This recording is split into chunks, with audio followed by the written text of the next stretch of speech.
שלום חברים, תקלות הכי נפוצות בפלייסטיישן 5 במעבדה שלנו זה תקלה של HDMI.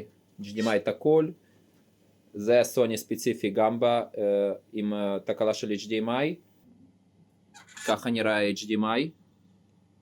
זה לוח מסדרה הראשונה ADM 010, כן?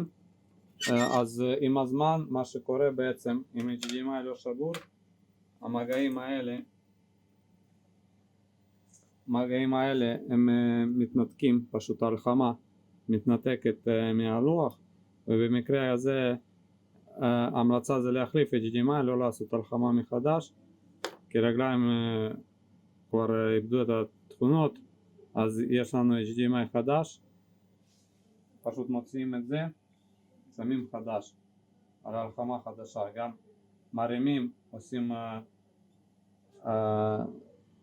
כל המקום איפה שהרגליים מתיישבות, עושים שם ניקוי יסודי ועושים בדיל חדש, ואז שמים חדש, HDMI חדש. זה בעצם תהליך. אחר כך בהרכבה שמים מחדש משחה נוזל טרמי, זה נוזל מתכתי, ומנקים פלייסטיישן ומרכיבים.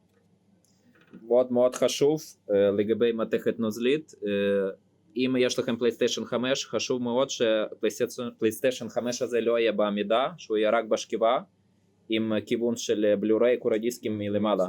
זה עם הזמן שזה עומד זה יורד, ומגע בין מעבד לקירור מגע לא טוב בגלל זה. אז תשימו לב איך אתם כרגע משתמשים בפלייסטיישן 5, אם הוא בעמידה חשוב מאוד שהוא יהיה בשכיבה, יהיו לכם פחות בעיות בעתיד.